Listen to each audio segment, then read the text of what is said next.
महाशिवरात्रि व्रत विधि। इस व्रत को फागुन मास की कृष्ण पक्ष की चतुर्दशी तिथि को करते हैं। भगवान शंकर का अत्यंत महत्वपूर्ण व्रत माना गया है। इस दिन शिव पार्वती की पूजा की जाती है। पूरा दिन व्रत रखते हुए रात्रि जागरण कर शिव का कीर्तन भजन किए जाते हैं और जला अभिषेक भी पूरे दिन रात चलता है। शिवजी को भोग लगाकर तब स्वयं भोजन करना चाहिए। जिसकी जैसी सामर्थ्य हो वैसा ही दान दक्षिणा ब्राह्मण को दी जानी चाहिए। महाशिवरात्रि व्रत कथा। एक दिन पार्वती ने भगवान शिव शंकर से पूछा, ऐसा कौन सा श्रेष्ठ तथा सरल व्रत पूजन है जिससे मृत्यु लोक के प्राणी आपकी कृपा सहज ही प्राप्त कर लेते हैं। उत्तर में शिवजी ने पार्वती को महाशिवरात्रि के व्रत का विधान बताकर यह कथा सुनाई। एक गांव में एक शिकारी रहता था। पशुओं की हत्या करके वह अपने कुटुंब को पालता था। वह एक साहूकार का ऋणी था, लेकिन उसका ऋण समय पर न चुका सका। क्रोधवश साहूकार ने शिकारी को शिवमठ में बंदी बना लिया। संयोग से उस दिन महाशिवरात्रि थी। शिकारी ध्यान मगन होकर शिव संबंधी धार्मिक बातें सुनता रहा। चतुर्दशी को उसने शिवरात्रि की कथा भी सुनी। संध्या होते ही साहूकार ने उसे अपने पास बुलाया और ऋण चुकाने के विषय में बात की। शिकारी अगले दिन सारा ऋण लौटा देने का वचन देकर बंधन से छूट गया।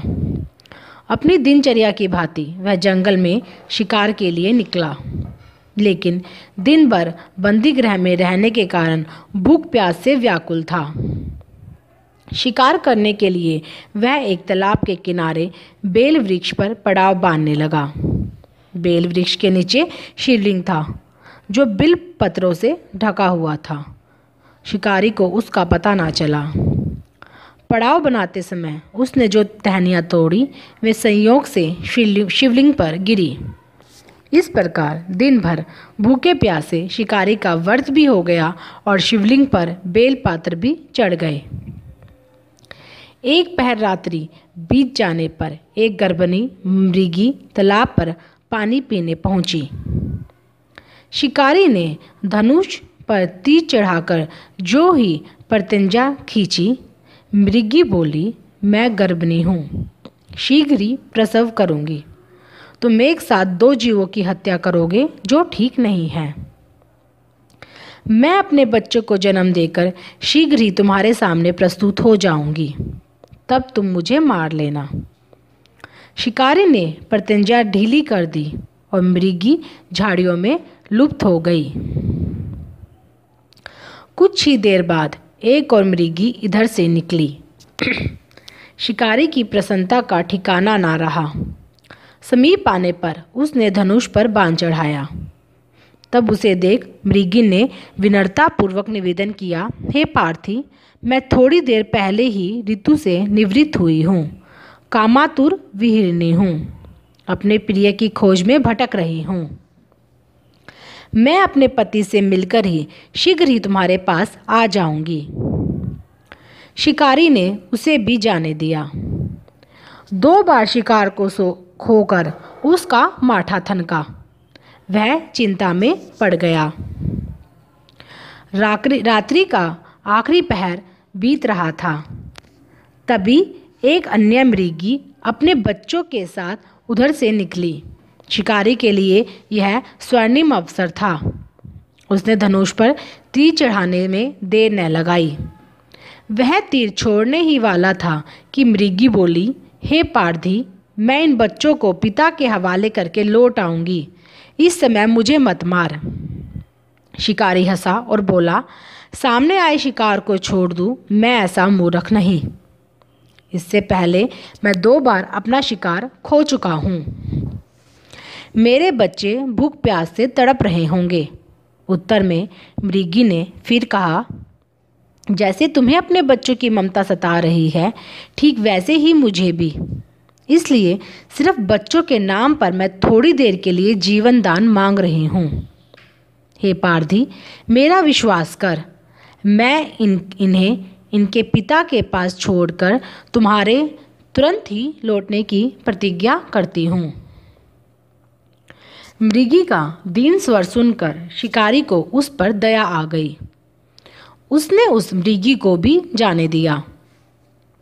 शिकार के अभाव में बेल वृक्ष पर बैठा शिकारी बेलपत्र तोड़ तोड़ कर नीचे फेंकता जा रहा था।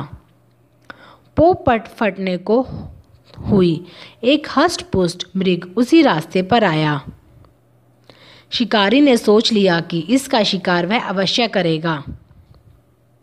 शिकारी की तनी प्रतिज्ञा देख मृग विनीत स्वर में बोला, हे पारधी भाई, यदि तुमने मुझसे पूर्व आने वाली 3 मृगियों तथा छोटे छोटे बच्चों को मार डाला है तो मुझे भी मारने में विलंब न करो, ताकि उनके वियोग में मुझे एक क्षण भी दुख न सहना पड़े। मैं उन मृगियों का पति हूँ। यदि तुमने उन्हें जीवन दान दिया है तो मुझे भी कुछ क्षण जीवन दान देने की कृपा करो। मैं उनसे मिलकर तुम्हारे सामने उपस्थित हो जाऊंगा। मृग की बात सुनते ही शिकारी के सामने पूरी रात का घटना चक्र घूम गया। उसने सारी कथा मृग को सुना दी। तब मृग ने कहा, मेरी 3 पत्नियां जिस पर प्रतिज्ञाबद्ध हो गई है, मेरी मृत्यु से अपने धर्म का पालन नहीं कर पाएंगी। अतः मैं तुम्हें उन्हें विश्वास पात्र मानकर छोड़ा है, वैसे ही मुझे भी जाने दो। मैं उन सब के साथ तुम्हारे सामने शीघ्र ही उपस्थित होता हूँ। उपवास, रात्रि जागरण तथा शिवलिंग पर बेल पत्र चढ़ाने से शिकारी का हिंसक हृदय निर्मल हो गया था। उसने भगवत शक्ति का वास हो गया था। धनुष तथा बाण उसके हाथ से सहज ही छूट गया। भगवान शिव की अनुकंपा से उसका हिंसक हृदय कारुणिक भावों से भर गया। वह अपने अतीत के कर्मों को याद करके पश्चाताप की ज्वाला में जलने लगा। थोड़ी ही देर बाद सपरिवार शिकारी के समक्ष उपस्थित हो गया ताकि वह उनका शिकार कर सके, किंतु जंगली पशुओं की ऐसी सत्यता, सात्विकता एवं सामूहिक प्रेम भावना देखकर शिकारी को बड़ी गालिनी हुई। उसके नेत्रों से आंसुओं की झड़ी लग गई। उस मृग परिवार को न मारकर शिकारी ने अपने कठोर हृदय को जीव हिंसा से हटा सदा के लिए कोमल एवं दयालु बना लिया। उसने मृग परिवार को जीवन दान दे दिया। देवलोक में समस्त देव समाज भी इस घटना को देख रहा था। घटना की परिणति होते ही देवी देवताओं ने पुष्प वर्षा की। अनजाने में महाशिवरात्रि के व्रत का पालन करने पर भी शिकारी को मोक्ष की प्राप्ति हुई। जब मृत्यु काल में यमदूत उसके जीवन को ले जाने आए तो शिवगणों ने उन्हें वहां वापस भेज दिया तथा शिकारी को शिवलोक ले गए। शिवजी की कृपा से ही अपने इस जन्म में राजा चित्रभानु अपने पिछले जन्म को याद रख पाए तथा महाशिवरात्रि के महत्व को जानकर उसका अगले जन्म में भी पालन कर पाए। शिव कथा का संदेश।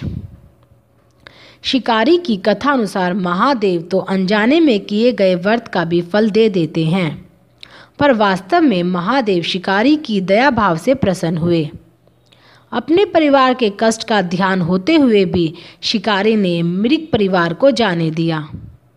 यह करुणा ही वस्तुतः उस शिकारी को उन पंडित एवं पुजारियों से उत्कृष्ट बना देती है जो कि सिर्फ रात्रि जागरण, उपवास एवं दूध दही एवं बेलपत्र आदि द्वारा शिव को प्रसन्न कर लेना चाहते हैं।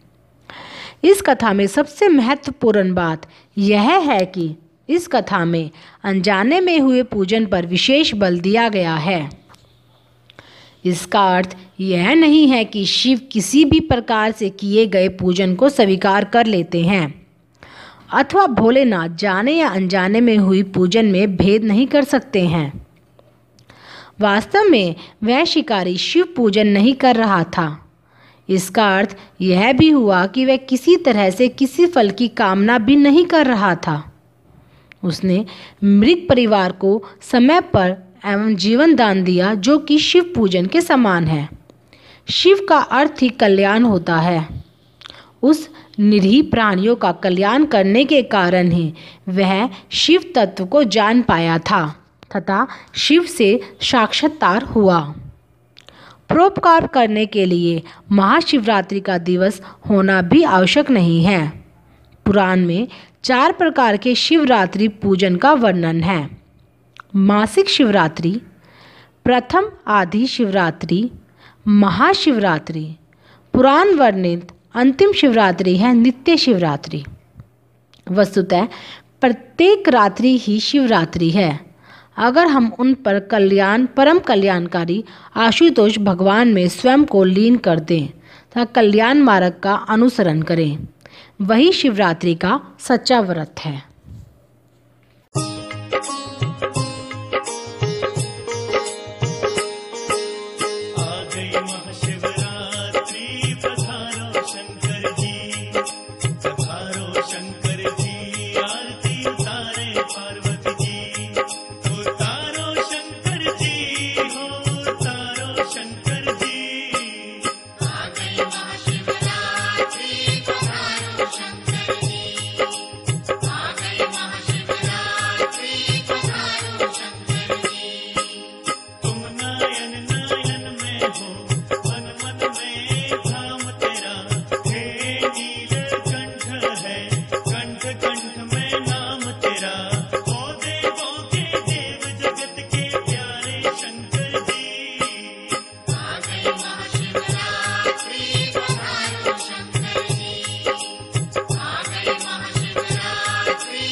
महाशिवरात्रि